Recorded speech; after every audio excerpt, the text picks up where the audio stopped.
Pernah gak sih lo bayangin, mungkin aja pekerjaan lo saat ini adalah impian bagi banyak orang. Harta lo yang sedikit adalah impian bagi mereka yang gak punya harta. Rumah lo yang sederhana adalah impian bagi mereka yang gak punya tempat tinggal. Dan kesehatan lo saat ini adalah impian bagi mereka yang sedang sakit. Jadi alasan apa lagi sih yang bisa kita gunain buat gak bersyukur? Ingat pesan Abah, suksesmu tidak diukur dari seberapa banyak uangmu, tetapi dari seberapa banyak orang yang kau ringankan bebannya. Ingat pesan Abah. Kalau hanya gara-gara kerja sholat tinggal, ingat, saat kau mati, penggantimu sudah siap menggantikan. Jangankan saat kau mati, saat kau masuk ICU pun jabatanmu sudah digantikan orang. Sayup-sayup suara azan itu masuk dari celah-celah jendela ruang ICU rumah sakit. Hayya 'alas shalah. Meleleh air mata pasien di ruang ICU. Ingin berwudu, ingin sholat berjamaah. Tapi saat itu tak lagi terucap. Jangankan terlaksana, tercakapkan di ujung lidah berpindah. Sebelum masa itu tiba, sebelum zaman itu datang, maka kita pikirlah bahwa kita hidup hanya sejenak, bernaung di bawah kayu yang rindang.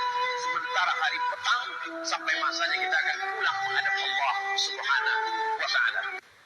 Pertama, yang kita penting bukan gaya hidup, kita harus beli rumah.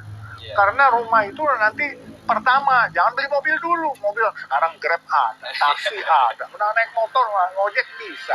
Sebagai manusia kita harus punya tempat hunian. Kalau rumahnya layak, rumahnya enak, pikiran juga enak, tenang. Jangan pernah keluarkan uang yang tidak ada di kantongmu. Artinya apa?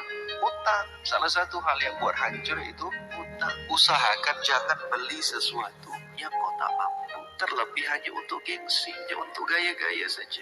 Allah menjamin diri kita untuk hidup, tapi bukan untuk gaya hidup. Terkadang yang buat kita hancur ini apa? Gaya hidup. Gue juga berhutang sana sini.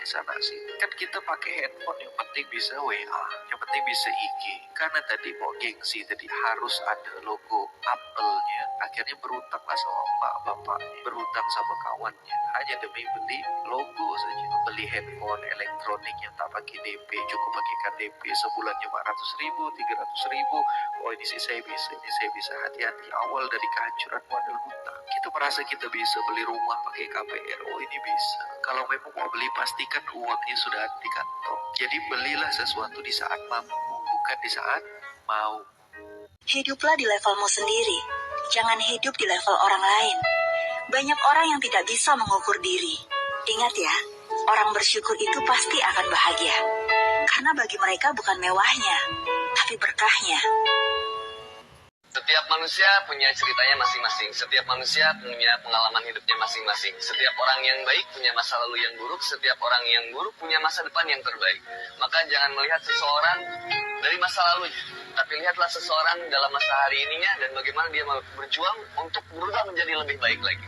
Sekarang gak usah fokus sama rezeki orang lain. Mikirin orang yang hidupnya lebih enak dari kita, lebih kaya, lebih dipandang, gak ada habisnya. Nggak ngebuat hidup kita lebih baik juga. Lebih baik memperbaiki kekurangan kita dibanding mikirin kekurangan orang lain. Fokus ya sama hidup kita sendiri. Karena di situ ada pintu rezeki kita. Kalau punya dagangan itu dipromosiin, dipamerin tiap hari, bukan disembunyiin. Ingat, ini jualan, bukan selingkuhan. Nggak ada pemula yang langsung bisa sukses, langsung banyak pelanggan, langsung banjir orderan. Jadi bersabar, terus aja action, stay fokus. Bisnis itu yang dibutuhkan konsistensi. Kalau kamu promosi aja Senin Kemis, ngikutin mood sesuka hati, apa bisa orang tertarik dengan jualanmu? Sekarang nih ya, kalau ada yang nanya, kok temennya sama itu-itu aja? Udah bosen? Apa nggak punya temen lagi? Kalau buat aku sih gini, makin kesini tuh udah nggak butuh banyak temen. Makin kesini tuh cuma butuh orang-orang yang sefrekuensi sama kita, yang benar-benar peduli, yang layak disebut teman, yang bisa jadi diri sendiri, gak munafik dan bermuka dua.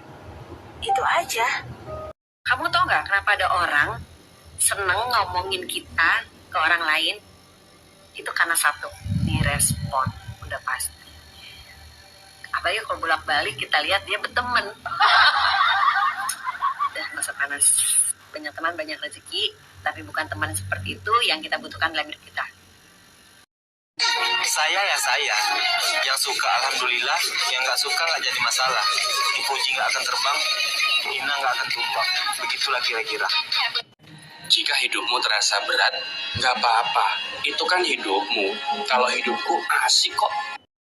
Lupakan masalahmu, ambil kopimu, melaku ke depan, cari pemandangan yang enak, sebul kopimu, tuangkan yang lepek, seruput, siap-siap teriak dengan suara paling keras, siji loro telu. Anggur merah intisari, jangan menyerah, teruslah berlari. Asik, kopi apel api, oi. Kita butuh waktu menyendiri, jauh dari segala basa-basi. Dan mungkin sesaat kita perlu tersesat untuk menemukan sebenar-benarnya sahabat. Udah, nikmatin aja. Lagi pula, selalu ada kata nggak apa-apa untuk jadi manusia. Kita memiliki alasan masing-masing untuk memulai petualangan. Ada yang memulai karena patah hati, ada yang karena ingin menemukan jati diri, ada yang karena mencari rezeki, ada juga yang karena ingin melihat keindahan Ibu Pertiwi. Apapun itu, jadikan keinginanmu bertualang alasan untuk bergerak, jangan sampai tidak bergerak karena banyak alasan. Petualangan tidak membutuhkan kerumitan, cukup dirimu, niatan, serta waktu dan uang yang cukup. Hasil akhirnya tak akan membuatmu rugi, karena petualangan adalah sesuatu yang tak akan pernah habis untuk diceritakan. Ke gunung adalah salah satu cara untuk membuat persepsi itu tidak lagi menyakitkan. Bukan untuk melupakan masalah. Karena kalau kita ke gunung cuma untuk melupakan masalah, kembali ke kota ada lagi masalahnya. Kita cuma melarikan diri sejenak.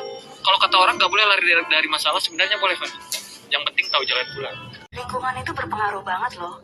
Kalau kamu berada dalam circle pertemanan yang saling mengapresiasi, kamu nggak bakalan diremehkan, tapi kamu pasti bakalan didukung sama teman-teman kamu. Nah, begitupun sebaliknya. Ada circle pertemanan yang bukannya saling mendukung, tapi malah saling menjatuhkan. Kalau itu bukan kamu banget, tinggalin aja. Nanti dengan sendirinya kamu akan bertemu dengan circle pertemanan yang baru, yang memang satu value dengan kamu. Hidup ini pilihan, kamu berhak memilih yang bagaimana. Gak usah sungkan-sungkan meninggalkan sesuatu yang emang toksik menurut kamu. Lo pernah dengar gak sih, kita tuh biasa aja loh di mata orang yang gak kenal sama kita.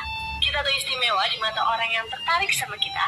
Kita tuh baik di mata orang yang suka sama kita. Kita tuh jahat loh di mata orang yang benci sama kita. Kita tuh berharga di mata orang yang tulus sayang sama kita. Dan kita tuh gak ada artinya di mata orang yang iri dan dengki sama kita.